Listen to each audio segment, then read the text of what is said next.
Welcome to Midnight Rain Tales. The world sleeps, and the rain begins to whisper. In this quiet hour, stories drift through the night air, soft, chilling, unforgettable. Here, under the midnight sky, we share the tales the rain refuses to forget. Stay close and listen.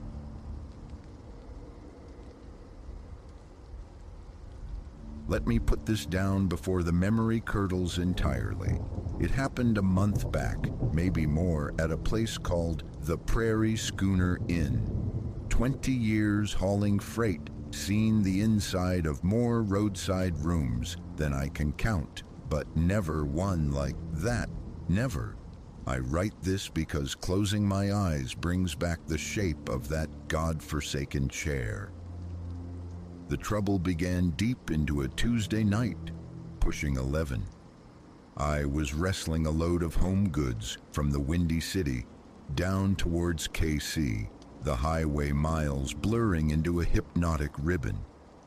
Interstate 70 slices through Missouri's empty heartland, and fatigue was a lead weight on my eyelids, dangerously heavy.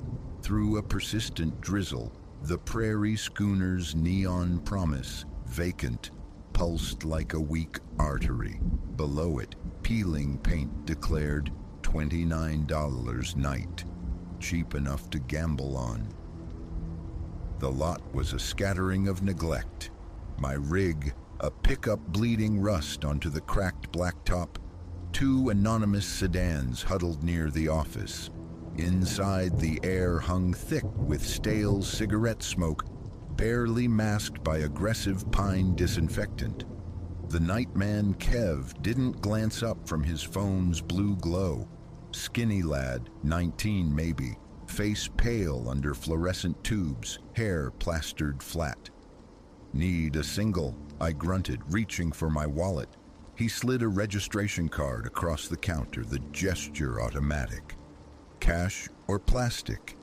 "Plastic." I scrawled my details while he processed the visa. The pen, tethered by a length of grimy fishing line, fought me. 115, he muttered, dropping a key onto the counter. It was attached to a slab of plastic big as a coaster. "Building yonder, far end. Checkouts 11 sharp." Rain lashed down harder as I trudged back to the truck. I hauled out my overnight duffel and the smaller satchel holding the essentials. Wallet, laptop, logbook. Couldn't leave that stuff vulnerable, not even out here in the sprawling quiet. Room 115 was precisely the $30 special you'd picture. Carpet the color of old bandages, wallpaper curling away at the seams like drying skin, a queen bed draped in a thin brown coverlet that felt vaguely damp. And in the corner, beside a small table hosting a lamp with a drunkenly tilted shade, sat a plain wooden chair. My bags landed on that chair with a soft thud. Routine kicked in, tested the flimsy lock, scanned the bathroom, passable, checked mattress edges for unwanted guests. Satisfied mostly, the wall heater coughed, then wheezed into life, puffing out air thick with the scent of dust motes. The bed springs groaned under my weight as I wrestled off my boots, my spine screaming from 10 hours pressed against the driver's seat. Faintly, through the wall, came the tinny rhythm of a sitcom laugh track. Rain drummed a restless tattoo against the window pane. A quick shower sluiced away some road grime. I pulled on sweats, a worn t-shirt, set the bedside clock's alarm for 6. The pillow offered all the support of a folded paper towel, but exhaustion trumped comfort. I remember vividly flicking a last glance towards the corner before killing the lamp. My bags slumped together on the chair, a heap of nylon and canvas settling in for the night. 3:17 a.m. The clock radio's crimson digits burned into my retinas the instant my eyes flew open. Something had pulled me from sleep's depths. But what? The neighbor's television was mute. The rain had ceased. Silence pressed in, broken only by the heater's low, steady hum. Then my gaze snagged on the corner. The chair. My bags weren't on it. They rested on the floor, placed with unnerving neatness, side by side against its legs. That wasn't the thing that sent ice water through my veins, though. The chair itself was occupied, visibly empty, yet undeniably bearing weight. The flat wooden seat bowed downwards, subtly concave, as if under considerable pressure. The arms bore faint, smooth depressions where hands might grip, but nothing was there. Only charged, empty air. I lay utterly frozen, breath caught tight in my chest. The impressions were deep, suggesting a substantial form, adult-sized. And the room, it was colder now, easily 10 degrees cooler than when I'd drifted off. My mind scrabbled for reason. "You're dreaming," it insisted, but the clock's numbers were starkly real, the heater's drone too mundane for nightmare, and the presence palpable, heavy, an invisible guest sharing my cheap room. Maybe the wood was warped.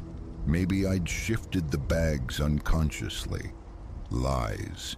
The chair was solid oak, no cushion, and I hadn't walked in my sleep since childhood. Headlights swept the highway outside, briefly painting the far wall. In that fleeting illumination, I swear the chair settled. A minute adjustment, as if its unseen occupant shifted position. My heart hammered against my ribs like a piston. Despite the chill, sweat beaded on my forehead. Escape meant moving towards it. A scream built in my throat, but found no passage. Time stretched, taffy thin. I remained rigid beneath the thin covers, eyes locked on that corner. Was there movement? A slight deepening of the seat's hollow, a flex in the wooden arms. The dim light filtering past the cheap curtains played tricks, or perhaps it didn't. At 3:42 a.m., a sound scraped through the stillness, raising the hairs on my neck, the soft drag of leather, shoe leather, against the worn carpet pile. It originated from the chair. I watched, paralyzed by dread, as indentations materialized in the carpet fibers. Distinct footprints, pressing down, moving away from the chair, advancing toward the bed. Slow, measured, purposeful. The air grew colder still, biting now. Adrenaline finally shattered my paralysis. I erupted from the bed, scrambling backward until my spine slammed against the bathroom doorframe. My fumbling hand found the switch, slapped it. Fluorescent light, harsh and unforgiving, flooded the room. The footprints halted maybe 3 feet from where I'd lain moments before. The chair sat vacant, yet the seat remained slightly depressed. Even as I stared, the concavity slowly, deliberately began to rise, smoothing out as if someone were standing up.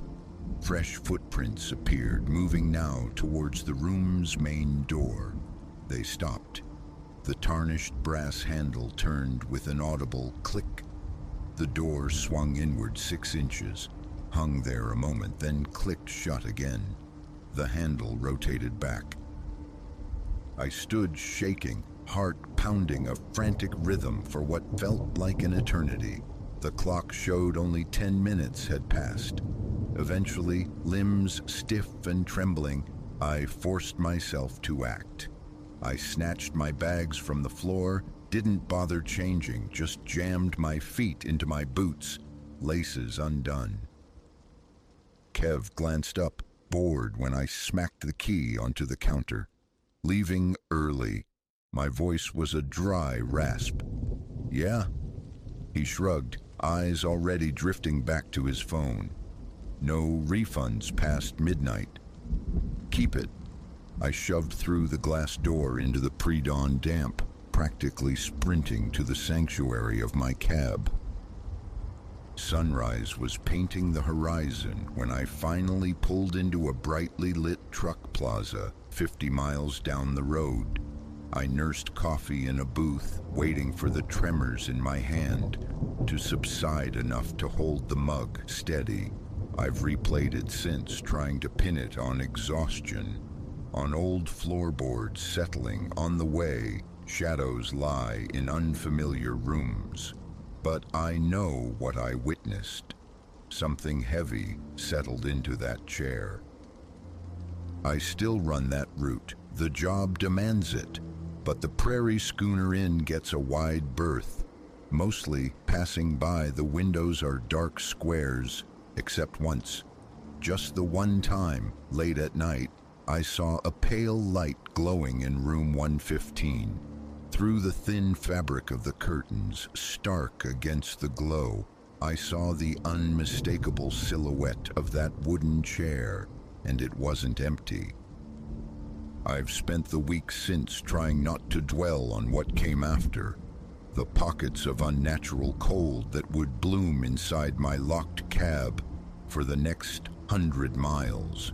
The strange depressions that sometimes appeared on the passenger seat when I glanced over.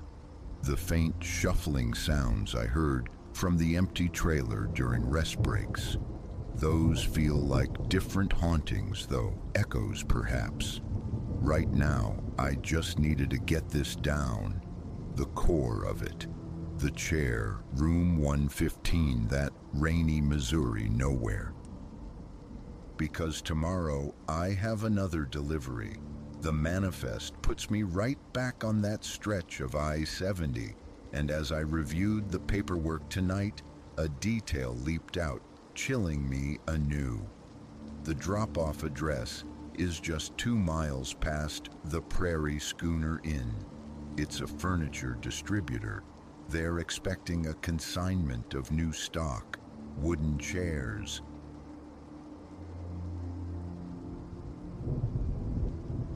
(2:17). The witching hour has shifted, recalibrated itself just for me. Each night, my own internal clockwork, wound tight by memory, jolts me from whatever shallow depths I've managed to reach. 2:17 a.m. That was the moment the fragile percussion began. 3 ghost knocks upon the glass of my second-story window. Months have bled into one another since, yet the body remembers. Before thought returns, the heart is already a frantic drum against my ribs. But listen, let me unfold the sequence precisely as it happened that night, and all the nights woven into the tapestry since. Perhaps then, the reason my bedroom remains a sanctuary surrendered will become clear. I inhabited a house alone then, nestled in the unassuming folds of suburban Connecticut, a place utterly devoid of distinction, merely another colonial clone dressed in white siding, its eyes shuttered in black. My sleeping quarters resided upstairs, presided over by a broad window that gazed out upon the backyard's quiet theater and the deeper woods beyond. That window, a simple pane of glass, held no significance until the night it became a threshold. The evening commenced with unremarkable rituals. Mind-numbing television flickered out around 11, leaving the house to its usual nocturnal symphony of groans and sighs as timbers settled. Sleep claimed me swiftly, a detail etched sharply, for it marked the last true peace I would know. The tapping shattered the silence instantly. 3 distinct beats, thrum, thrum, thrum, subdued yet crystalline, like knuckles rapping gently, insistently on glass. My eyes flew open into the absolute dark. For a suspended breath or two, stillness reigned. I clung to the hope of dreams. Then again, thrum, thrum, thrum. A knot tightened in my throat. The sound emanated from my window, my second-floor window.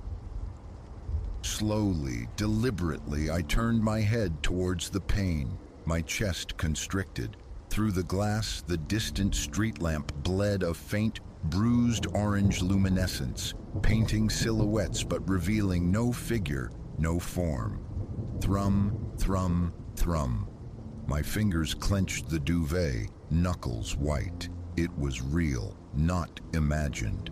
But the second floor. No ladder could ascend unheard, surely. No platform existed. Levering myself upright, the cotton of my t-shirt already clinging with a sudden, clammy sweat, I sat on the edge of the bed. The digital clock flared, 2:17 a.m. A palpable cold had invaded the room, starkly different from the ambient night air. My breath plumed, visible. The tapping resumed, but altered. Slower now, measured as if the visitor outside sensed my wakefulness, my attention. Bare feet met the chill of the hardwood floorboards. My legs trembled beneath me as I rose. 10 feet separated me from the window. One step, another. The tapping ceased. Darkness yielded slowly, my vision adjusting. The familiar landscape unfurled, the ancient sentinel oak, the listing shed, the ragged fringe of pines marking my property line. Nothing, no one. The window itself remained undisturbed.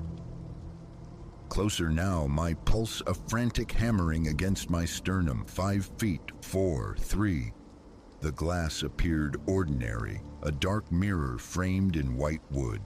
No face leered back, no hands pressed against the surface. Emptiness. Hesitantly, I reached out, my fingertips brushing the pane. It was glacial, impossibly cold, far colder than any winter night could justify. Condensation bloomed where I touched. I pressed my face near, hands cupped around my eyes to shield against the room's faint reflections. The yard lay vacant. I scanned every angle, above, below, side to side. Only void and silent air. I retreated, a long, shuddering exhale escaping my lips. Perhaps imagination then. A wind-tossed branch, a nocturnal creature. Turning from the window, seeking the flimsy solace of my bed, I heard it, not a tap. A slow, abrasive drag, like something rough being drawn across the glass surface. I spun back, still nothing. Sleep became an impossibility. I remained perched on the bed, rigid, eyes locked on the window until the first hesitant strokes of dawn painted the sky in shades of ash and pearl. As light infiltrated the room, reclaiming shapes from shadow, a fragile calm settled. Whatever phantom had visited, daylight had banished it. My joints protested as I stood, stiff from hours of strained stillness. I walked to the window, dismissing the night's terror as absurdity. The morning revealed only normalcy. I reached for the latch, intending to invite in the crisp air. And then I saw them, etched upon the inner surface of the glass. Fingerprints, unmistakable, sharp in the growing light. Yet these were no ordinary marks. They were inverted, mirrored as if hands pressed firmly against the exterior had somehow transposed their signature to the inside. I staggered back, colliding with the bed frame. They were everywhere, dozens upon dozens, overlapping in a chaotic frenzy. Some were whole palm prints, fingers splayed wide in desperation or demand. Others were isolated whirls, the lingering touch of insistent tapping. Panic sent me stumbling downstairs and out into the dew-kissed yard. I needed to see the window from the outside. Standing on the lawn, craning my neck, I stared up. The exterior glass was immaculate, unblemished. No marks, no prints, nothing. Returning upstairs, trembling, I scrutinized the inner prints again. Undeniably inside. I touched one. It felt real. A faint, greasy residue on the cool glass. But not mine. These prints were larger, the patterns alien. My phone became my witness. I documented every impossible detail before calling the authorities. 2 uniformed officers arrived, their presence a brief anchor to reality. They listened, their expressions shifting from professional concern to thinly veiled skepticism. They examined the window, photographed the prints, scoured the yard for any sign of intrusion. Footprints, disturbed earth, the ghost of a ladder. Nothing. Could someone have gained entry? One inquired gently. Perhaps left the prints from inside. I shook my head, numb. Every door, every window secured. Silence had reigned within. They took my statement, promised increased patrols, empty gestures against an incomprehensible intrusion. Their disbelief was a palpable thing. How could they believe? It defied logic, defied physics. The day was spent in frantic scrubbing, trying to erase the violation. But some prints resisted, clung stubbornly to the glass as if burned into its very substance. That night, I sought refuge on the downstairs couch. Yet at precisely 2:17 a.m., the familiar cadence returned. Thrum, thrum, thrum. Now it came from the living room window. I lay paralyzed, listening as the sound migrated, a chilling pilgrimage from one window to the next, circling the ground floor. It reached the front door, then abruptly stopped. The ensuing silence was more terrifying than the sound itself. I stared at the door, anticipating the rattle of the knob, the splintering of wood. Nothing moved, but morning revealed a fresh constellation of fingerprints, decorating the inside of every downstairs window, even the solid wood of the front door. Locks were changed, fortifying the house against conventional threats. Security cameras sprouted, vigilant eyes covering every external angle. Motion sensors guarded each pane of glass. A professional security service monitored the feeds around the clock. Futile gestures, all. Every night at the appointed second, 2:17 a.m., the tapping commenced. Sometimes windows, sometimes doors. The cameras recorded only stillness. The sensors remained silent, yet each dawn brought new prints, blooming impossibly on the inside. Hotels became temporary havens, but the phenomenon pursued me. Room after room, floor after floor, the altitude irrelevant. 2:17 a.m. brought the spectral tapping. The morning light unveiled the familiar inverted fingerprints on the interior glass. Physicians were consulted. Psychologists probed my sanity. Sleep studies charted my brainwaves. All results returned maddeningly normal. The doctors acknowledged the prints, tangible, undeniable, but offered no explanation, only baffled sympathy. One night, roughly a month into this relentless siege, a desperate resolve hardened within me. I would confront it. I sat in my forsaken bedroom, a willing participant in the nightly ritual, waiting for 2:17 a.m. As the first tap echoed, I rose, walked directly to the window, and pressed my palm flat against the glass. Instantly, the tapping ceased. The pain beneath my hand became preternaturally cold, a cold that bit and burned. I tried to recoil, but my hand was fixed, held fast. A reciprocal pressure met mine from the other side. Though nothing was visible beyond the glass, I felt it. A distinct hand, mirroring my own, pressing back. The force intensified, the glass groaning as if nearing its breaking point. Then something else. An impossible sensation, like fingers intertwining with mine, phasing through the solid barrier of the window as if it were mere smoke. Cold, substantial fingers closing around my hand. With a surge of adrenaline, I ripped my hand away, stumbling backward onto the floor. My palm and fingers were coated in a delicate tracery of frost. And there, stark against my skin, was a perfect inverse impression of another hand, less a mark than a brand seared into my flesh. It faded over days, a phantom echo, but the tapping, the nightly visitation, the morning evidence, these never stopped. I exist alongside it now, a strange symbiosis. Sleep comes with the sun, the night is for vigilance. Sometimes the thought flickers, to press my hand again to the glass, to allow those chilling fingers to fully entwine, to let whatever presence resides beyond the pain draw me through to its alien domain.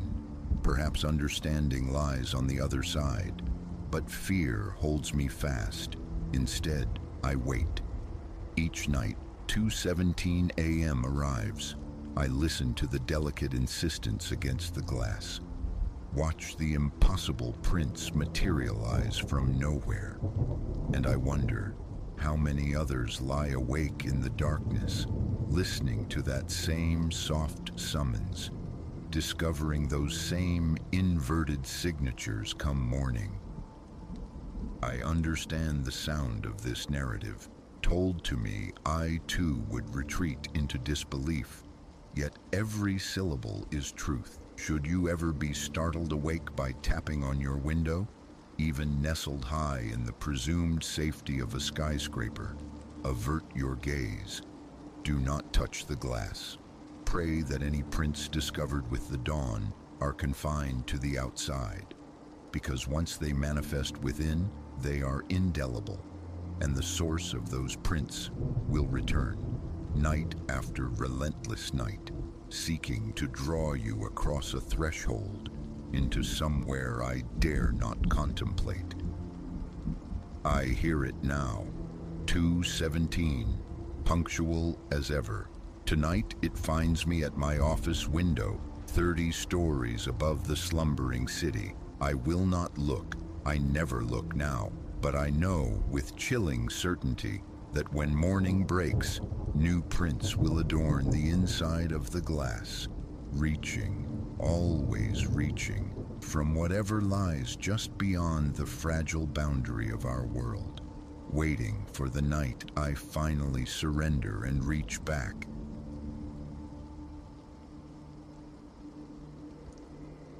Memory anchors the first instance, indelible.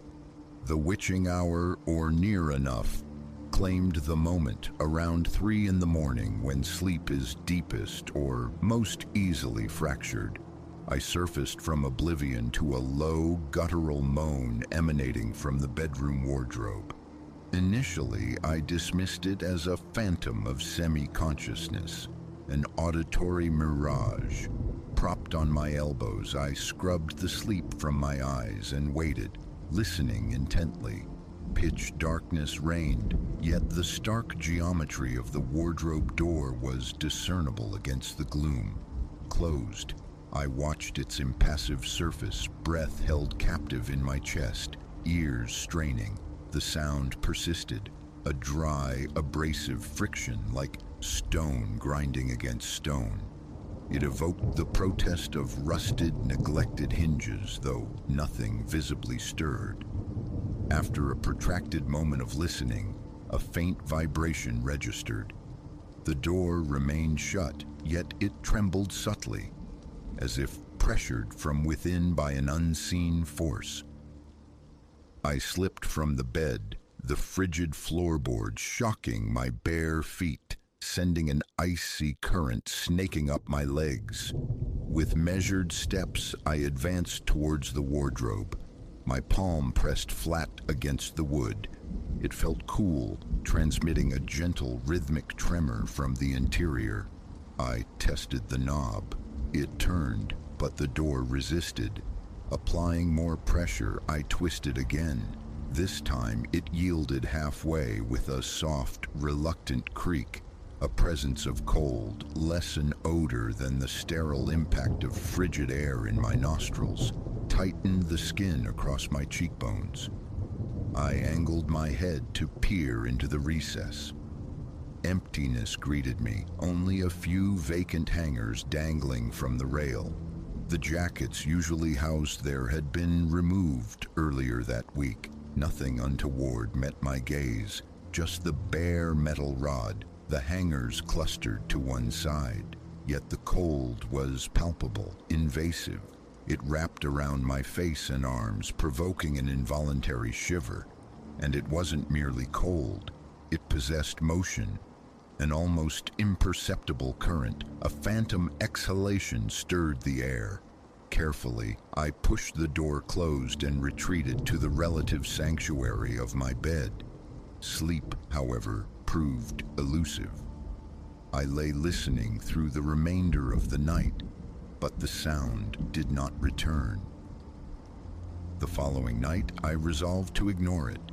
Sleep claimed me around midnight, the apartment enveloped in silence. I had ensured the wardrobe door was firmly latched, even wedging a chair beneath the knob, disquieted by the notion of its autonomous movement. Hours later, I jolted awake, the same sonic signature, that low groan, the grating creak, now accompanied by something akin to a whisper. My eyes snapped open. The chair stood sentinel, unmoved. The door remained closed, yet the sounds seeped through. Shoving the chair aside, I opened the door once more.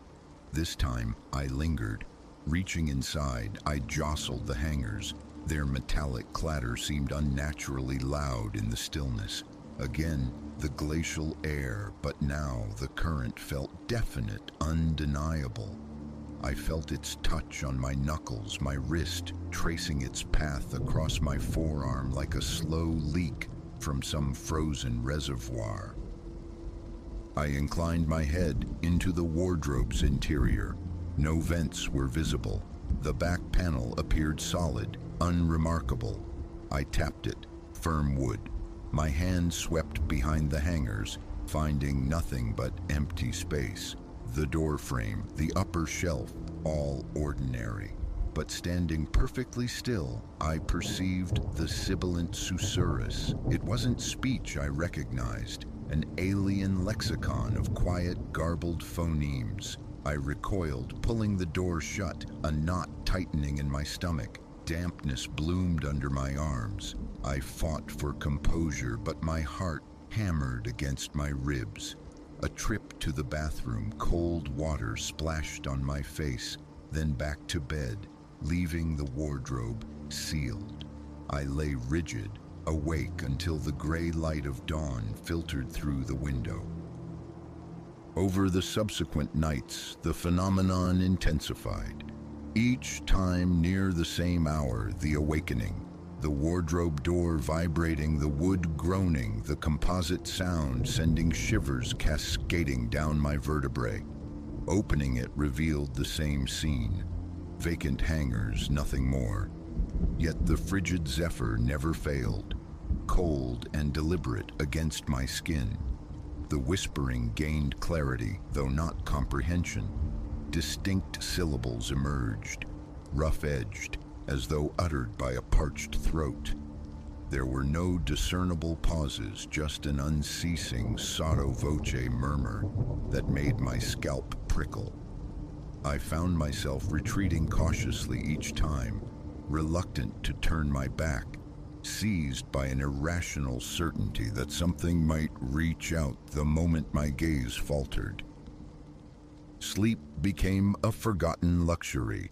Each night dissolved into tense anticipation, a futile internal debate, surely a draft peculiar plumbing, always culminating in the inevitable recurrence.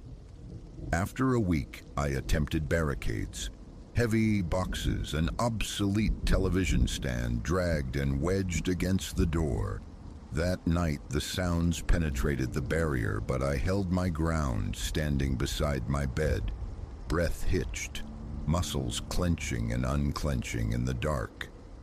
Come morning, I dismantled the obstruction. Inside the wardrobe, unchanged. Still empty, still cold to the touch. The breeze, however, was absent in the daylight. Frustration began to eclipse fear after several more nights of this siege. I remember pacing the confines of my room, waiting. As the familiar groan commenced, the door quivering gently, I watched from my bed, teeth clamped together. Enough. Confrontation felt necessary. Flooding the room with light, I strode over, seized the knob, and wrenched the portal open. An effusion of frigid air billowed forth, stinging my eyes, making them water. The whispering swelled in volume. I attempted communication, a desperate probe into the unknown. Hello? My voice sounded thin. Who's there?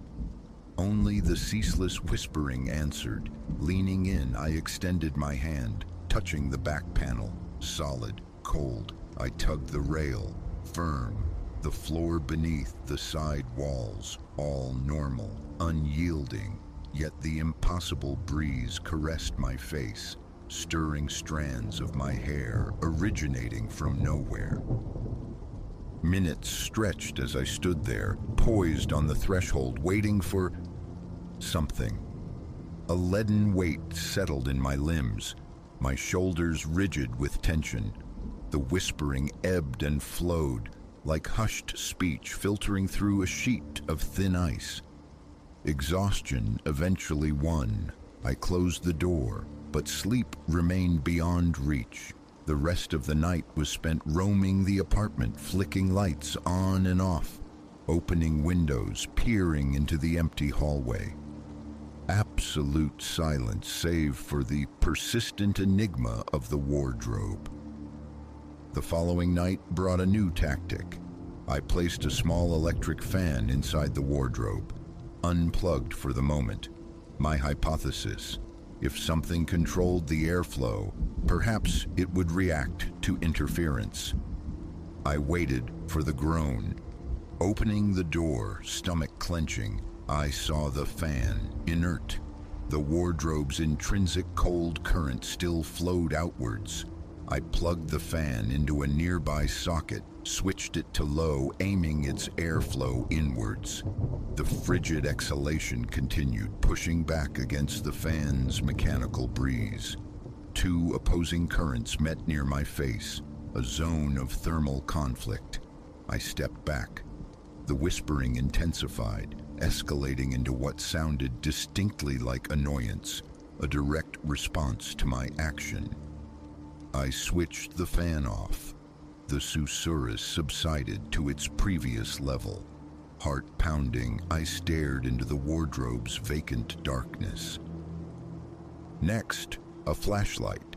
Its beam sliced through the interior, illuminating the plain wood grain of the back panel. No cracks, no hidden apertures. The ceiling and floor within appeared seamless, contiguous with the rest of the room.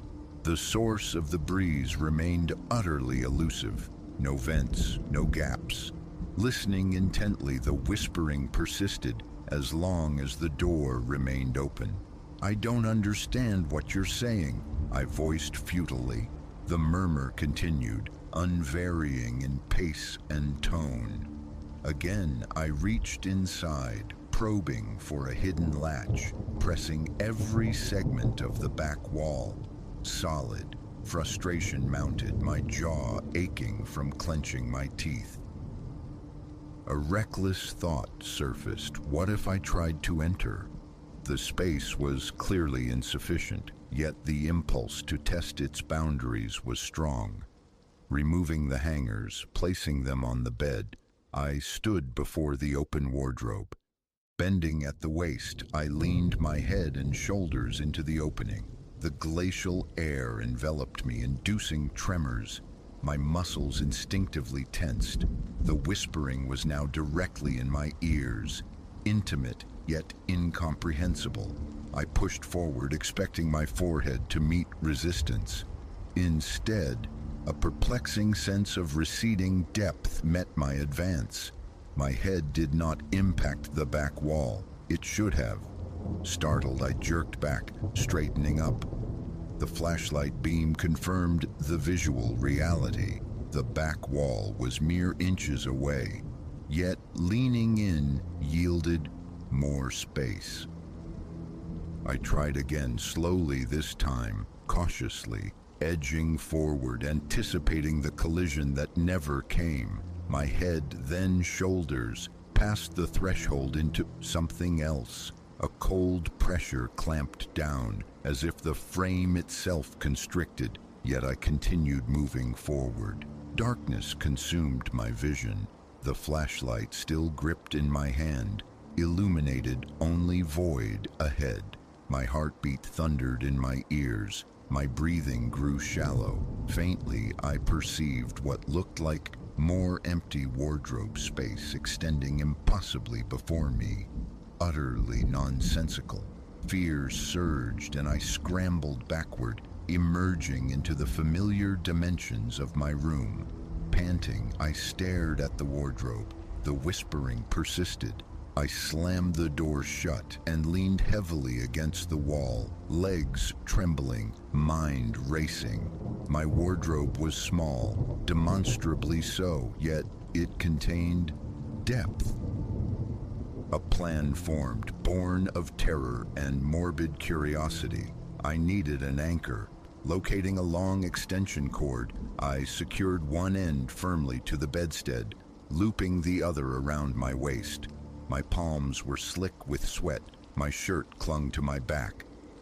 A heavy pressure resided in my chest, a premonition of trespass. Once more, I opened the wardrobe door. The sibilant chorus rose to meet me. The cold air rushed out. Ducking slightly, I stepped fully inside. Moving slowly, flashlight beam preceding me, I advanced. Where my foot should have met the back wall after a single step, I took several into emptiness. The interior was profoundly silent, save for the omnipresent whispering.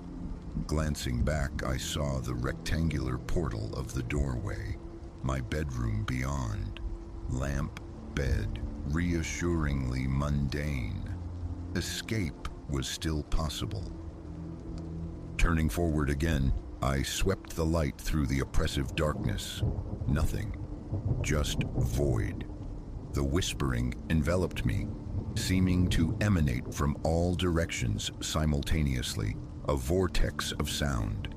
I tapped the floor with my foot, solid, smooth like vitrified rock, and intensely cold to the touch. The air held no scent, neither musty nor decayed, just sterile, frigid emptiness. A few more steps inward, my spine tingled, my mouth was utterly dry. "Hello?" I tried again. "I can understand you." The whispering continued its ceaseless, rhythmic cadence. No objects, no features, only blackness swallowing the flashlight beam. Then resistance. Not a wall, but a palpable pressure, the space constricting around my shoulders like walking down a narrowing passage. I stopped, tried to push gently forward. My chest felt squeezed, my head heavy. Raising my arms became difficult. The whispering intensified, growing louder, more insistent. My pulse hammered in my fingertips. I aimed the light upward. Only darkness. Reaching out to the sides, my hands met cool, featureless planes that seemed to curve subtly inward. panic flared. The fear of becoming trapped, consumed by this impossible geometry, overwhelmed me. I turned, walking back towards the light of the doorway. With each step away from the constriction, the pressure on my chest eased. Moments later, I stumbled back into my bedroom. From the outside, the wardrobe resumed its normal guise, a simple wooden enclosure with a rail and a few hangers. For the next couple of hours, I sat on the edge of my bed, facing the wardrobe, struggling to regulate my breathing, the cold sweat drying on my skin. I switched on every light in the apartment. The whispering seemed slightly muted by the illumination, but it remained, a persistent undercurrent if I focused. Rising, I approached the wardrobe one last time, needing confirmation. The air drifting from the crack was still cold. Leaning close, the whispering filled my ears. I did not enter again. I stood there, feeling the inexplicable draft, my hands shaking uncontrollably. The following day was spent entirely away from the apartment. Work provided a temporary refuge. I lingered late, dreading the return. The thought of a hotel surfaced, but ultimately I went home, arriving near midnight. I averted my gaze from the wardrobe, refused to open it. Lying in bed, eyes fixed on the ceiling, I waited. Around 3, the groan began, louder this time, resonant. I sat up, watched the door vibrate, felt the cold seep through the seams, heard the whispering, ceaseless. My heart rate climbed, my throat constricted. I rose, stood before it. My hand rested on the knob, feeling the faint tremor beneath my palm. Turning it, I opened the door just a fraction. The cold surged out, making my eyes water again. I listened. The whispering felt expectant, inviting. I stepped back, turned my back on it, and retreated to bed. The sounds continued for hours. Sleep never came. The next night mirrored the last. The wardrobe exerted its pull, the whispering call, the impossible cold breeze. I did not go back inside. The consequences remained terrifyingly unknown. I simply sat, waiting for morning, listening to the voice I could never comprehend, feeling the draft that defied explanation, watching the wardrobe door tremble until the first fragile light of dawn finally broke the oppressive darkness.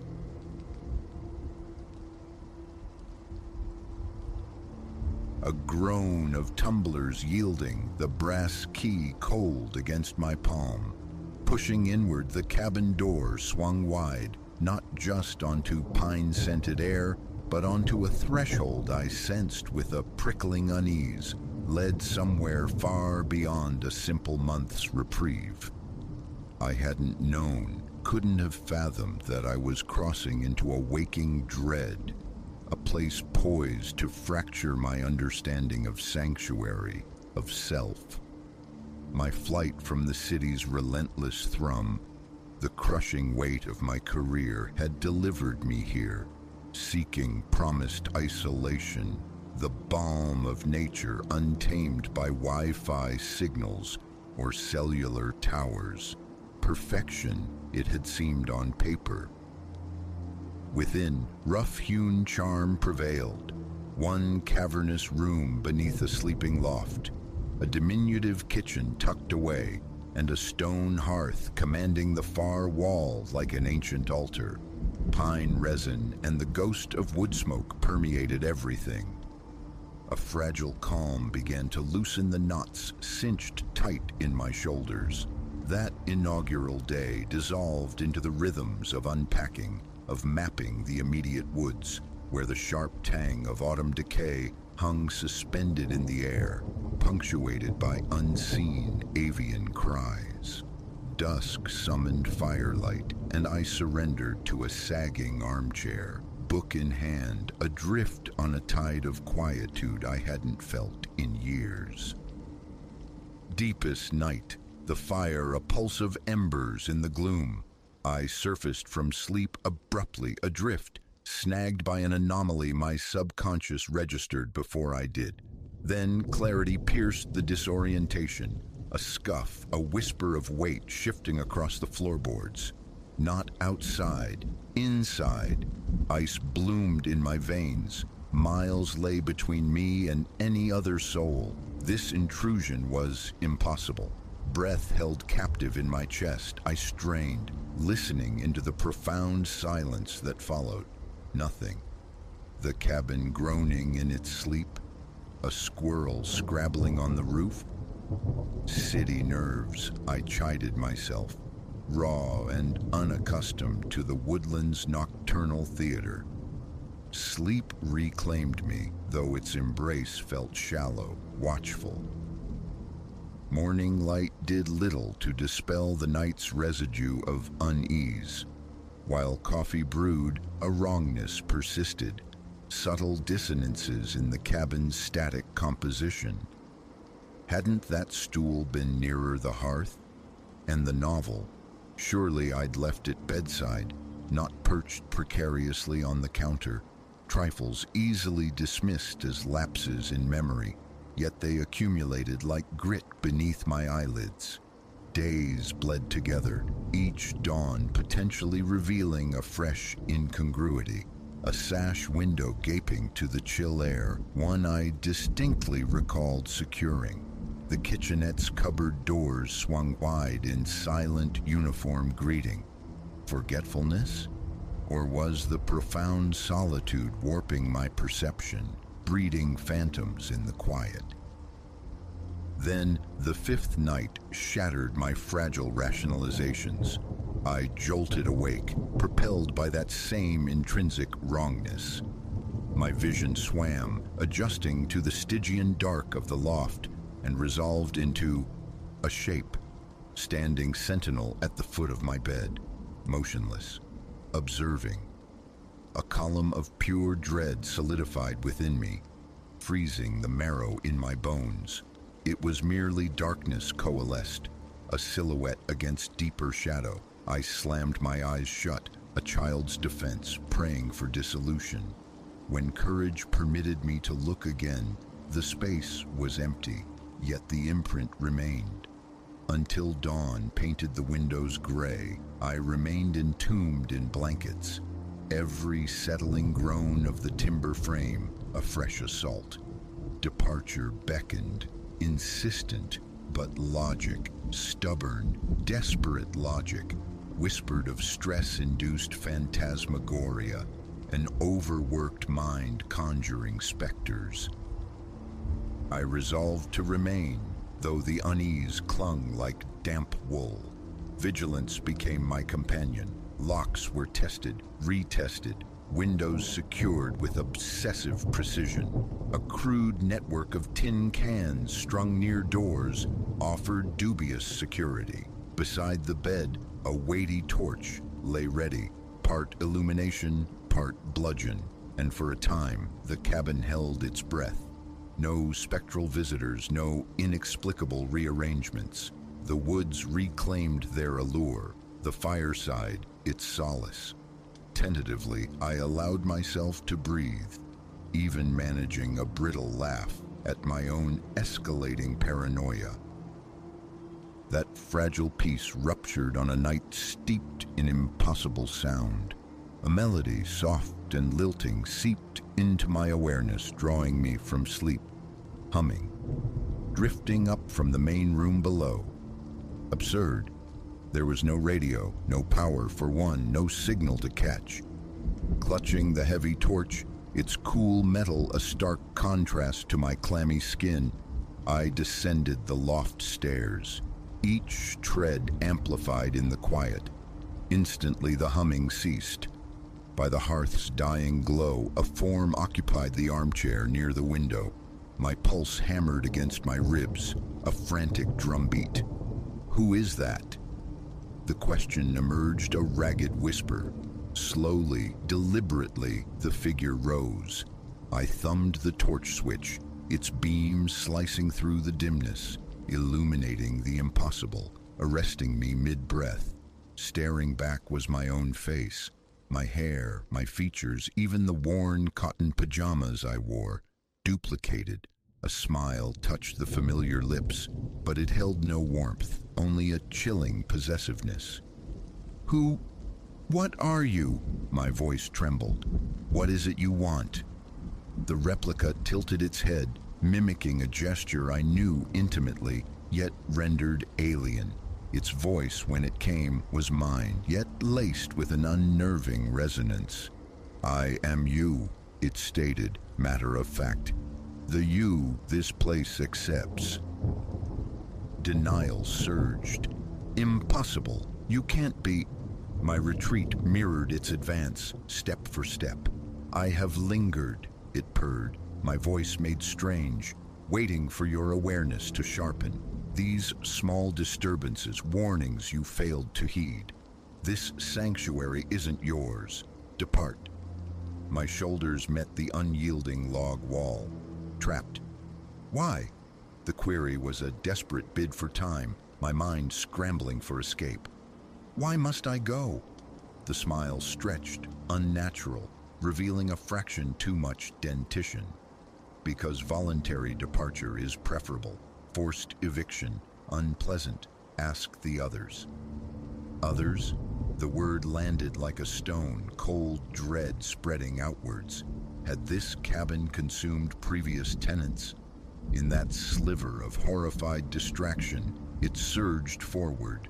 Reflex, pure animal instinct, made me swing the heavy torch. A dull, sodden impact. The replica staggered, its duplicated features twisting in surprise, then rage. I didn't hesitate. My fingers, slick with sweat, wrestled with the stubborn lock. Behind me, the scuff of recovery, the swift patter of identical feet closing the distance. Freedom, the bolt yielded. I flung myself into the frigid night air, plunging headlong into the black embrace of the woods. Branches clawed, unseen roots snagged at my ankles. Pursuit echoed behind me, not frantic panting, but a disturbingly rhythmic breath, inhumanly steady. My own lungs screamed for air, legs burning, until collapse seemed imminent. I hurled myself behind the decaying bulk of a fallen giant, stifling ragged gasps against the damp moss. Listening, the woods held only an unnerving stillness. For an eternity measured in heartbeats, I remained frozen, a terrified creature gone to ground. Only when the first tentative fingers of dawn probed the canopy did I dare move. Hesitantly, like emerging from a long illness, I navigated back towards the cabin.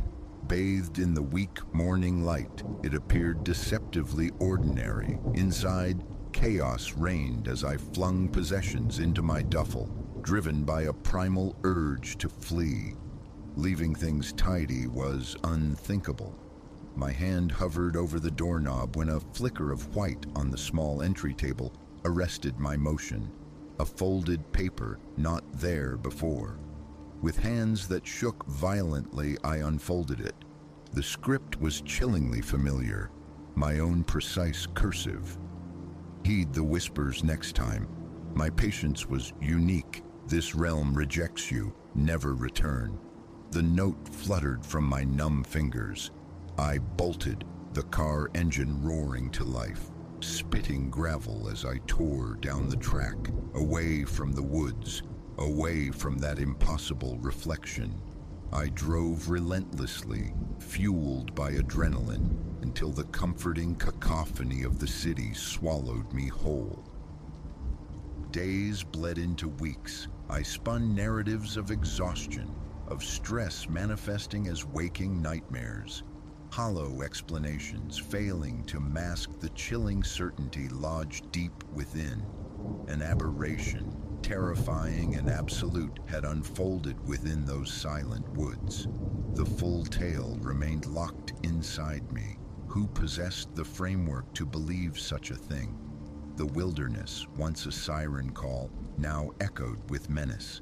Seclusion, once craved, felt porous, vulnerable to intrusion by the inexplicable.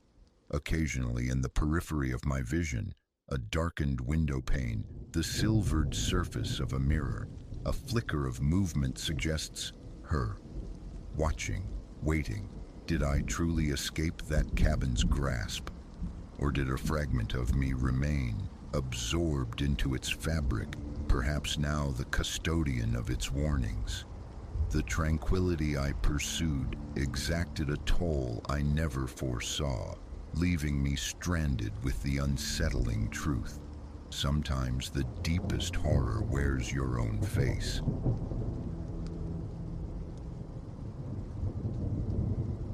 The steering wheel bucked, a savage wrench against Corinne's grip, as the sedan plunged into another waterlogged cavity, flinging viscous muck across the windscreen. A low curse escaped her lips. She peered through the rain-lashed glass, the track ahead dissolving into a treacherous ribbon of shadow. This forsaken detour, a supposed time-saver, was rapidly devolving into a trap, the encroaching twilight deepening her folly in abandoning the main thoroughfare. Hours she'd battled the elements, the miles crawling by, her sister's rehearsal dinner, a rapidly receding possibility. The tempest had bled her schedule dry, prompting that moment of digital desperation, trusting the satellite siren call to these hinterlands. Now marooned on this sodden apology for a road, the price of that shortcut became brutally clear. Another violent heave, a sickening give from beneath the chassis, and the engine coughed its last breath. Silence descended, absolute save for the relentless drumming of rain on the metal roof. "Please not now," Corinne whispered, twisting the key with futile hope. The engine merely offered a strained whine, a death rattle. She slumped against the headrest, the cold weight of her predicament settling in her chest. No signal bars illuminated her phone's screen. Lost, broken down, swallowed by the storm. The rehearsal dinner was a phantom limb, an ache for somewhere she could no longer reach. Then a glimmer piercing the deluge, twin beams slicing through the downpour from behind. A surge of adrenaline, pure relief, flooded Corinne. Salvation on wheels. An antiquated pickup truck materialized beside her, its engine a low grumble.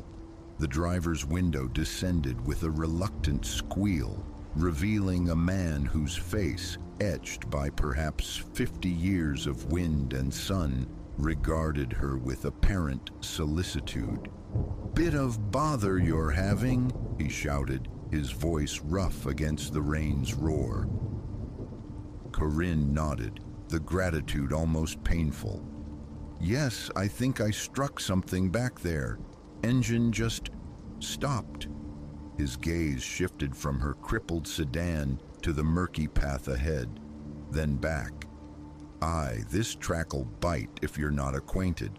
Tell you what," he offered. "I can pull you up to my place, just a short piece onward. You can use the phone there, wait out this squall." Every cautionary tale her mother ever uttered screamed in Corinne's mind, a frantic chorus of warning. Yet as lightning split the bruised sky, illuminating her isolation, the alternative seemed bleak, already damp from a brief, useless inspection under the hood. The prospect of a night entombed in her cold car was utterly grim. "That would be wonderful, thank you," she managed, forcing a confidence she didn't possess. He introduced himself as Silas while efficiently securing the tow chain, his movements practiced. As they lurched forward, the truck pulling her inert vehicle, Silas maintained a relentless monologue, probing gently about her origins, her destination. "Headed to a wedding, you say?" he mused when she mentioned her sister. "That's fine, right fine. Family's the bedrock, isn't it? Nothing matters more."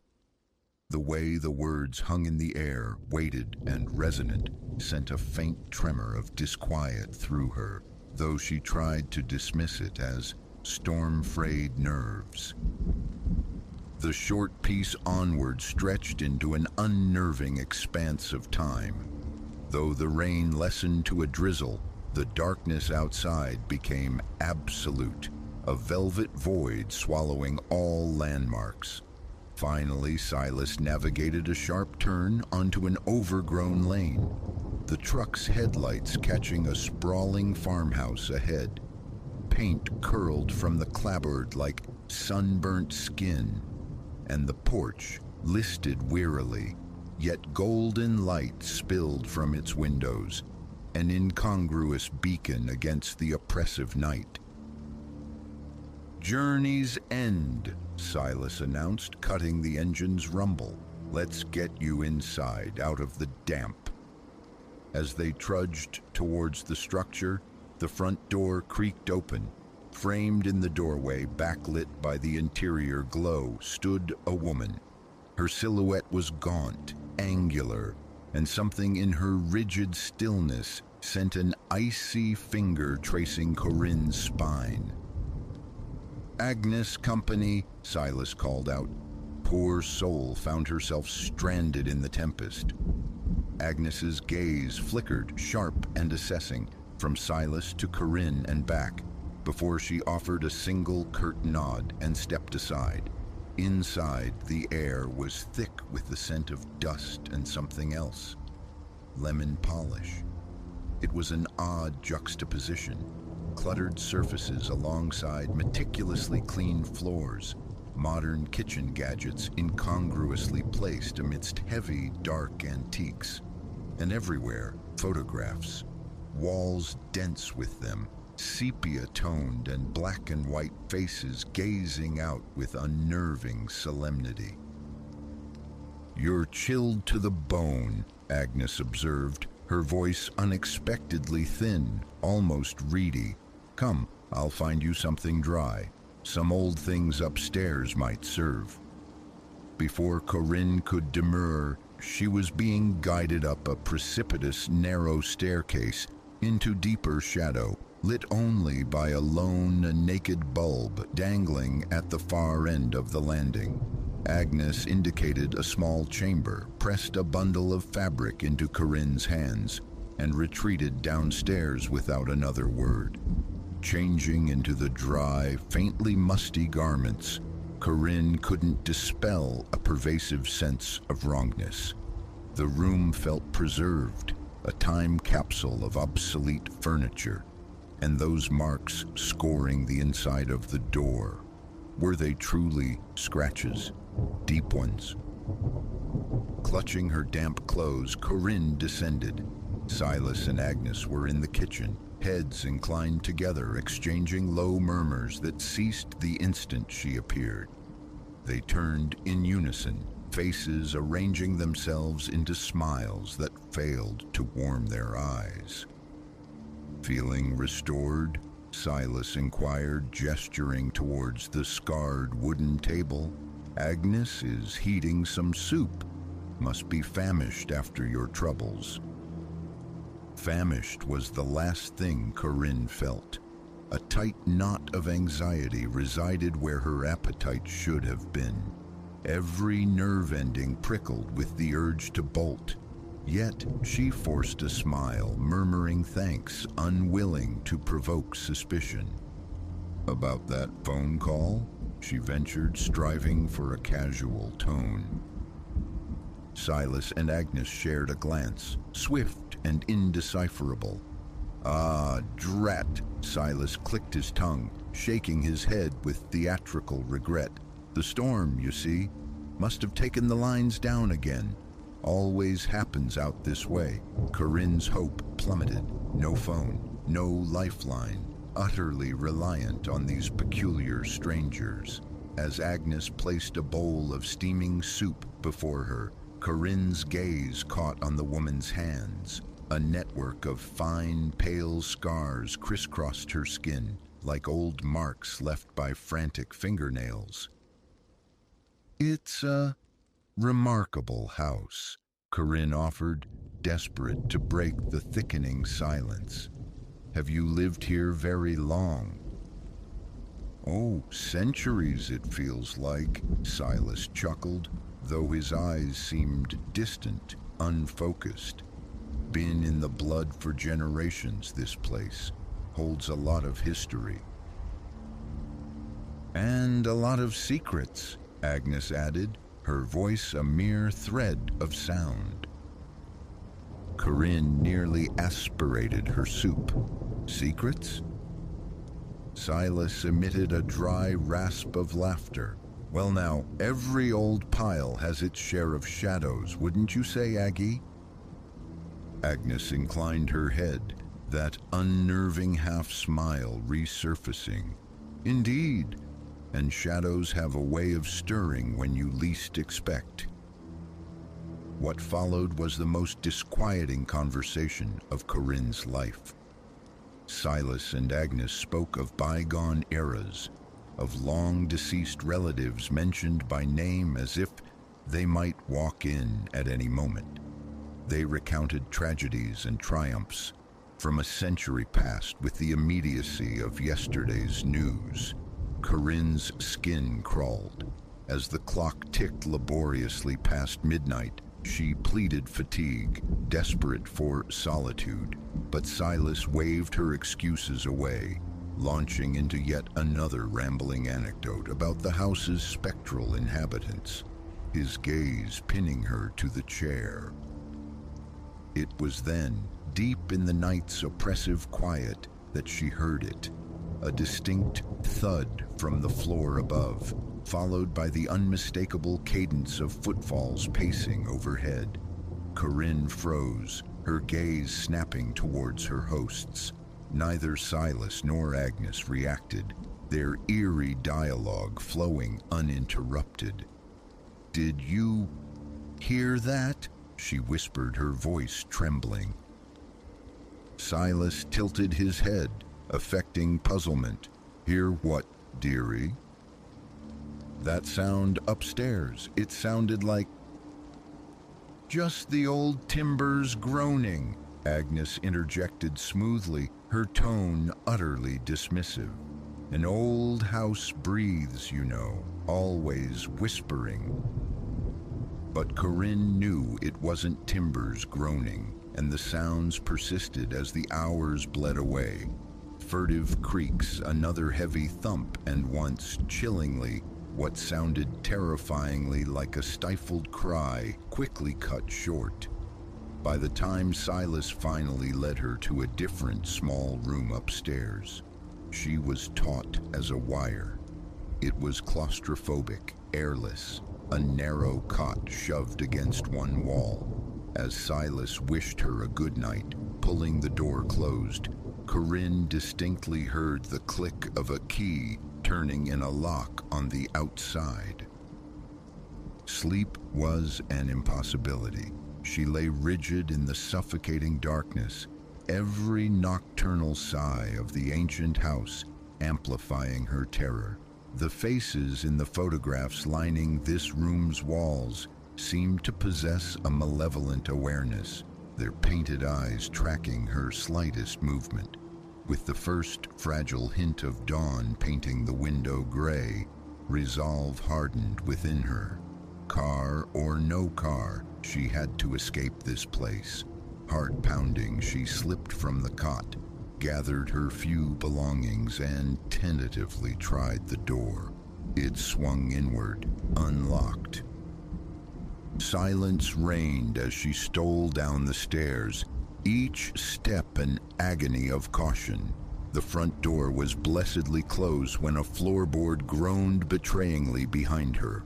Corinne whirled, gasping. Silas stood there, bathed in the weak morning light filtering through the dusty windows, a strangely sorrowful expression on his face. "Leaving already?" he murmured, his voice soft. "But you haven't been properly introduced to the rest of the family." And as he spoke, shapes began to coalesce in the gloom-filled corners of the hall. Men and women clad in the stiff, dark fashions of generations past, their faces pallid, their eyes hollow. With a sickening lurch of recognition, Corinne knew them from the photographs. She fled, out the door, down the overgrown drive, legs pumping, lungs screaming for air, refusing the paralyzing urge to look back. She ran until the fields blurred and the woods closed in, ran until exhaustion forced her to stumble onward. Hours later, bruised and sobbing, she emerged onto a paved highway where a sympathetic trucker eventually stopped. In the nearest town, her fragmented, terrified account was met with polite skepticism by the local constabulary. No Silas or Agnes matched any records. No farmhouse fitting her description was known to exist on those back roads. Sometimes in the deepest watches of the night, when the house settles around her, Corinne still hears those phantom footfalls from an upper floor. She sees pale figures detach themselves from the shadows of her memory, and she finds herself wondering about that peeling farmhouse, lost somewhere in the darkness, perpetually lit, perhaps patiently awaiting the next storm, the next lost traveler.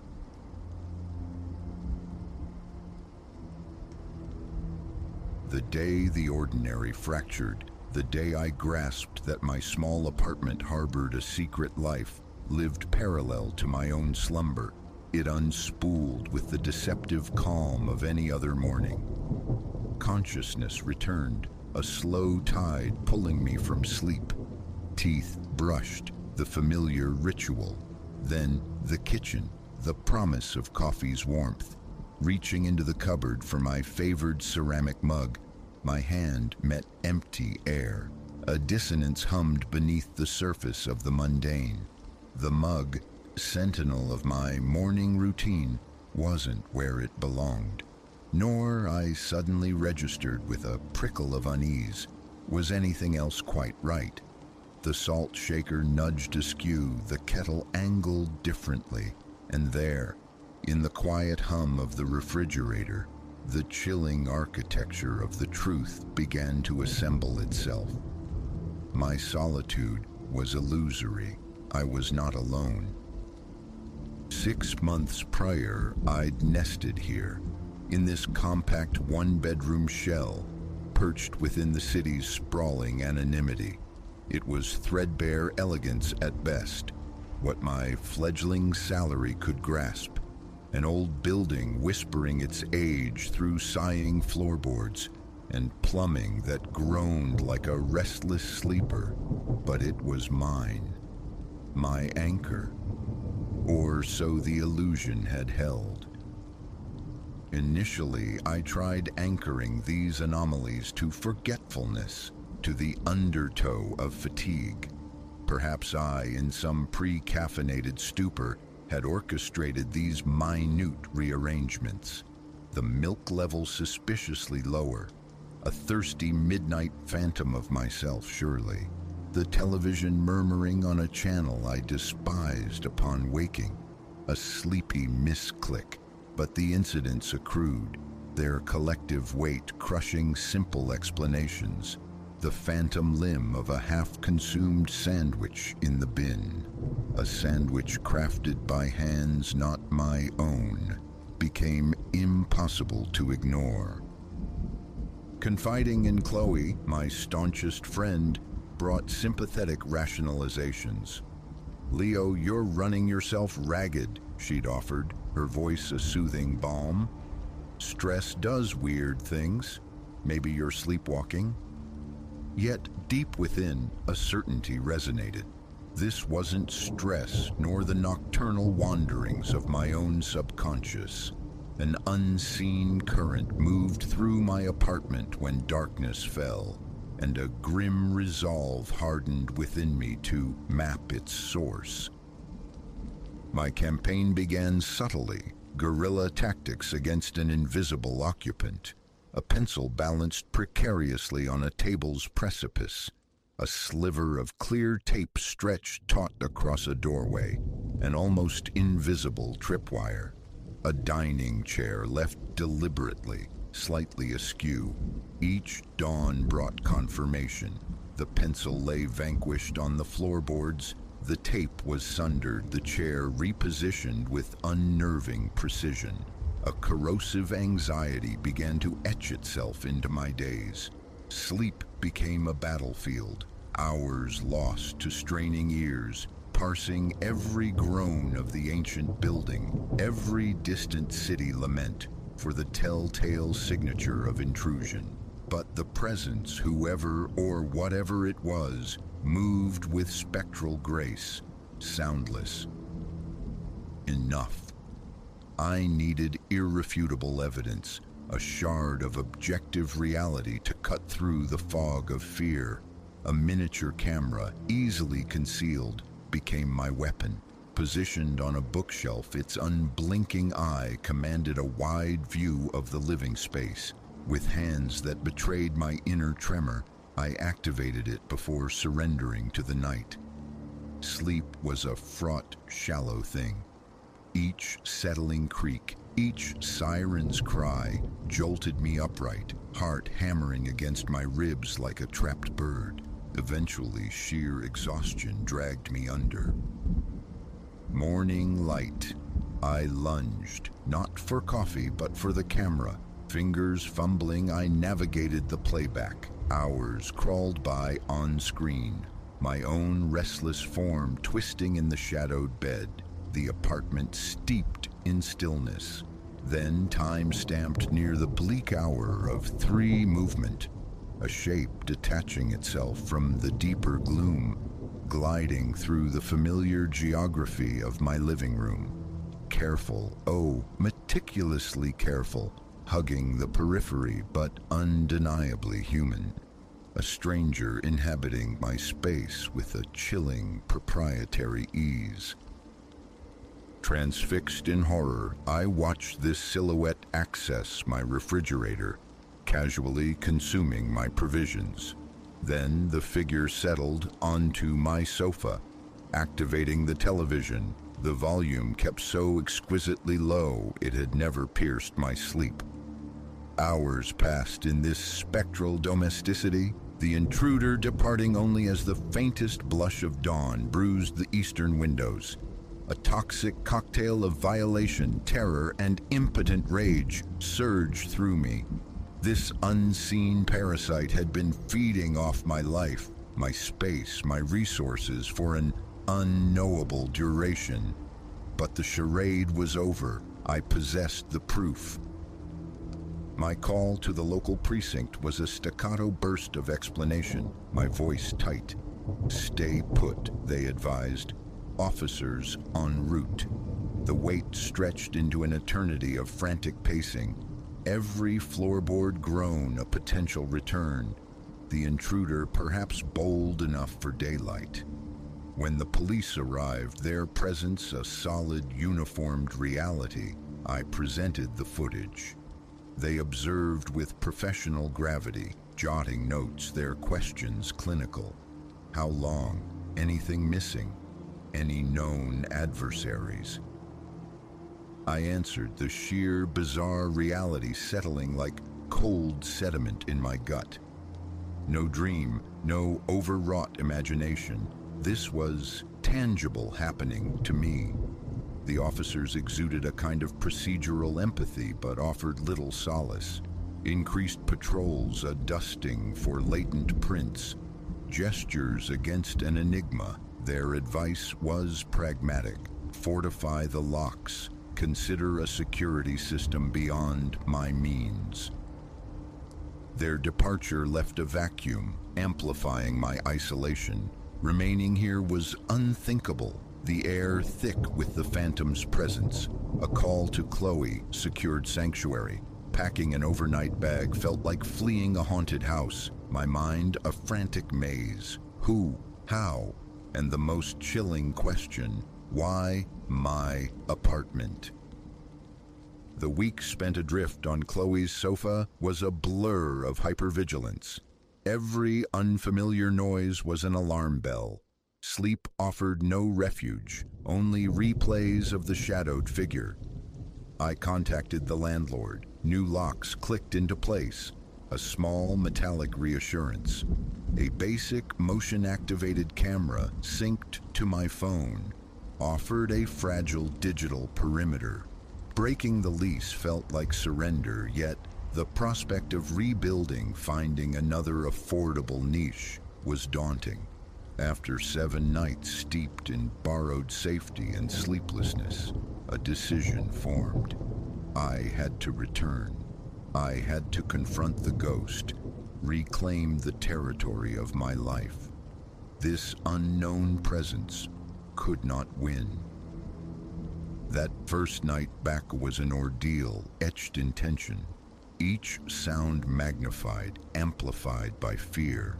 Locks were checked, double-checked, triple-checked. Lights blazed in defiance of the darkness. The television provided a low, constant murmur, a flimsy shield against silence. Sleep, when it finally claimed me, was shallow, riddled with nightmares. Yet dawn broke on an undisturbed apartment. The camera feed remained blank. My small traps lay untouched. A fragile tendril of relief began to unfurl. Days bled into weeks. A semblance of normalcy cautiously returned. The morning ritual now included checking the camera footage, resetting the pencil, but the urgency waned. Perhaps the changed locks had been sufficient deterrent. Perhaps the phantom had simply drifted on. Then, precisely 1 month after my return, the violation recurred, but differently. I awoke not to subtle displacement, but to wholesale rearrangement. The sofa angled sharply away from the wall. The coffee table rotated 90 degrees, and resting upon it, stark against the wood grain, lay a folded piece of paper. My hand shook as I reached for it. The script within was unexpectedly neat, possessing a strange, almost archaic elegance. "I'm sorry for scaring you," it read. "I never meant any harm. This place, it used to be my home. Sometimes I forget it's not anymore. I won't bother you again. Please be happy here." I collapsed onto the rearranged sofa, the note a fragile weight in my palm, the truth washing over me with the force of revelation. Not a predator, not a malicious entity, just someone unmoored, adrift from their past, haunting the geography of their memories. Someone who had lived within these same walls and found themselves unable to fully leave. In that instant, the icy grip of fear thawed, replaced by an unexpected, aching sadness. Pity, perhaps. What loneliness, what profound displacement could drive a person to seek solace night after night in the stolen familiarity of a home no longer theirs? The nighttime visitations ceased. I never saw or heard from the author of the note again.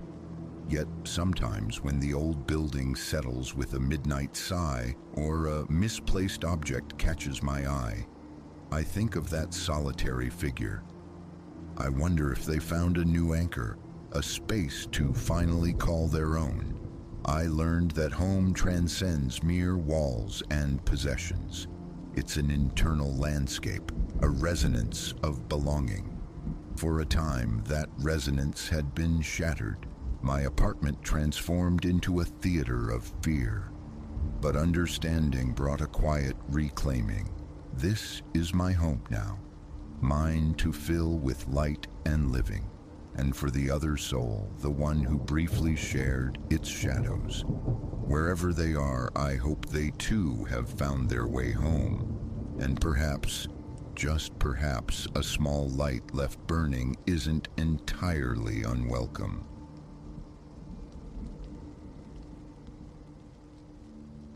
Even now, recalling the night the world tilted on its axis, my heart performs a frantic drum solo against my ribs. Months I'd poured into the project, a monomania eclipsing all else, yet never anticipating intrusion. My device, I was certain, would merely be a mirror, reflecting the intricate ballet of my own neural pathways, archiving them for dissection later. So when the jagged, unfamiliar peaks first scarred the monitor's placid line, I diagnosed a phantom, a machine ghost. My fingers traced sensor leads, hunted for loose connections, scanned the guts for flawed circuits, all systems nominal. In that instant, a cold knot formed deep in my belly. My knuckles whitened against the table's edge. I leaned closer, gaze locked on the screen's phosphorescent glow. Those pulses weren't mere noise. They danced with intent, a rhythm alien yet structured. Prudence screamed to kill the power, surrender to sleep. But a deeper, more insistent urge, the need to know, held me captive. By discipline, I am a cartographer of the mind, specializing in the shadowed territories of sleep. My history lies primarily in forging instruments to map the brain's electrical storms. Years spent navigating the intricacies of EEG systems, circuit boards, lines of code. I fancied myself adept. That night, however, stripped me bare, left me feeling like a neophyte confronting the unknowable. My creation, an experimental circlet I'd christened the Somnus Weaver, was conceived to isolate the ephemeral whispers of dream states, those fleeting neural signatures others dismissed. The ambition to visually reconstruct dreamscapes, or at least chart them with a fidelity far exceeding standard electroencephalography. Notebooks overflowed with schematics, equations charting hypothetical pathways. Preliminary trials on volunteers yielded nothing remarkable, and so, inevitably, I turned the lens inward, electing myself the subject late one solitary night in my own home. My apartment, a constricted space breathing dust motes and the ghosts of stale coffee, serves as both refuge and laboratory. The living area hosts my command center, a folding table strewn with printed circuit boards, a backup laptop humming quietly, a Medusa's tangle of cables. The Somnus Weaver itself rested on a sterile rubber mat, awaiting its purpose. Calibration had concluded earlier that evening. The protocol felt straightforward. Recline on the worn sofa, affix the device, initiate recording, and let slumber claim me. Anticipation warred with apprehension, the thrill of potential discovery versus the prosaic worry of sleeping comfortably with alien technology strapped to my skull.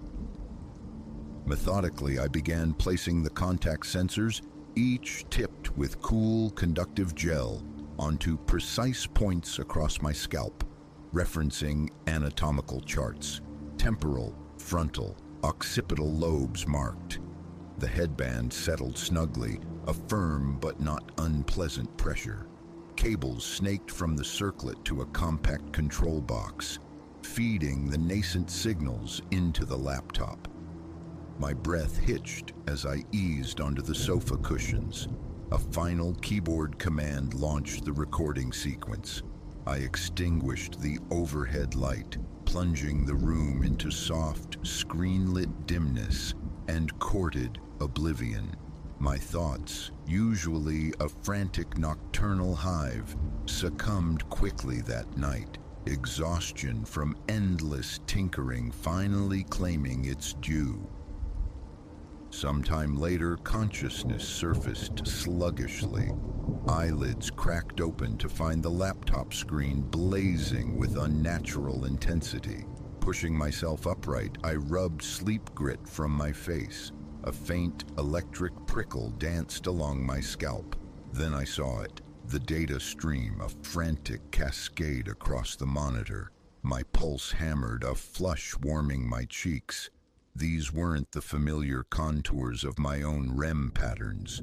An interloper waveform pulsed within the data, exhibiting periodic spikes misaligned with any known sleep stage architecture.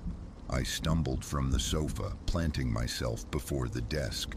I fought to regulate my breathing, though a tremor betrayed me as my fingers flew across the keyboard.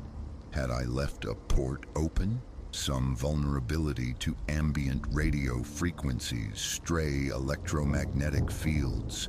The Weaver was designed with shielding against such noise, meticulously layered, but perhaps an oversight. A deep dive into the code. The filter settings, the physical hardware connections yielded nothing. No explanation surfaced. 3 o'clock whispered from the digital clock face. Sleep was a forgotten country. Surrender wasn't an option. I settled back onto the sofa, the Somnus Weaver still in place, resigning myself to another hour under its scrutiny. As I drifted this time, a subtle throbbing began behind my eyes. Then came the dream, or what I perceived as one. I stood within a cavernous warehouse, bathed in the sterile glare of high-intensity lights. A low, resonant hum, like distant machinery, vibrated through the concrete floor. Unease coiled within me. Then a sharp crackle, like static discharge, followed by a whisper, unintelligible, dissolving on the edge of hearing. I strained to decipher it, but the effort jolted me awake. With a strangled gasp, I sat bolt upright, tearing the headset free. Sweat plastered my t-shirt to my back, slicked my forehead. My hands felt icy, my mouth arid. My gaze snapped to the screen. The alien spikes reappeared, bolder now, precisely synchronized with the moments of the crackle and whisper in the dream memory. I replayed the device's audio log. Mostly innocuous white noise, but punctuated by ephemeral bursts of static. Leaning close, straining, I could discern no words, only the ghost of sound. A thrill, sharp and terrifying, pierced through me. Something else was broadcasting, and it was weaving itself into the fabric of my sleep. Dawn found me stiff-necked on the sofa, laptop still aglow. The logs were a chaotic tapestry of data. My mind felt thick, fogged, yet the night's events remained starkly clear. 4 hours sleep, perhaps. Fueled by bitter black coffee gulped standing, I resolved to meticulously dissect the data. A quickly written script helped isolate the anomalous signals from the background noise of my own brainwaves. Once separated, the pattern emerged. Unlike anything in my neurological lexicon. Short, sharp bursts, a silence, another burst. Intensity varied, but not chaotically. A repeating cycle, insistent as a coded knock upon a locked door. My heart hammered against my ribs, a frantic prisoner as I stared, mesmerized. Verification became an obsession. Standard function generator tests on the sensors confirmed their integrity. Attempts to replicate the anomaly using random radio frequencies proved futile. Nothing matched the captured signature. The chilling realization solidified. These signals originated beyond conventional interference, beyond the mundane electronic chatter of the city.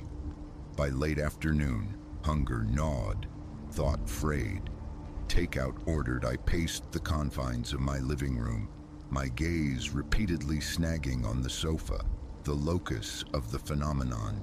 Temptation warred with trepidation. What unknown influence was I inviting into the sanctum of my mind? Yet the lure of the unknown, the sheer impossibility of it, was a current too strong to resist. I couldn't walk away. That night demanded another descent. This time, vigilance would be my shield. A small camera was positioned, aimed at my sleeping form. Its feed, alongside the real-time waveforms, would display on the laptop should I wake. A dedicated voice recorder sat poised beside the speaker, hoping to snare any audible artifact. Around 11, the ritual repeated. The Somnus Weaver secured, the recording initiated. I remained awake, deliberately perched on the sofa's edge, watching the familiar dance of alpha, beta, the slow drift into theta as fatigue crept in. Just after midnight, consciousness began its inevitable ebb. Eyes closing, muscles unspooling, thoughts dissolving into mist. Then immersion, the warehouse again, concrete chill beneath my feet, the air thick with the scent of rust and cold metal. Overhead lights buzzed, casting stark shadows. The omnipresent hum droned. A familiar vice tightened around my chest. The crackle returned, louder this time, closer. A disorienting thought. Was this dream or something bleeding through? My hand instinctively went to my head. The Weaver was still there. Ice traced a path down my spine. Abruptly, a thin, high-pitched beep pierced the hum, followed by the whisper, impossibly close, seemingly at my very ear. I tried to form words, but my voice caught, trapped in my throat. A tentative step forward echoed unnervingly in the vast emptiness. Then a murmur, distorted but vaguely resembling hello. A surge of pressure bloomed in my temples, making me flinch violently. My head snapped left into absolute darkness. I awoke, gasping on the sofa, drenched again, breath tearing from my lungs. My heart pounded a frantic rhythm against my ears. The laptop screen flared with the now familiar spikes, stronger, more insistent. The camera blinked its steady recording light. With a hand that trembled visibly, I stopped the recording. Timestamp check. The anomalous signals had persisted for nearly 2 minutes, coinciding precisely with the dream's duration. Playback of the audio revealed rustling sounds, my own movements, then a sequence of soft pops and clicks.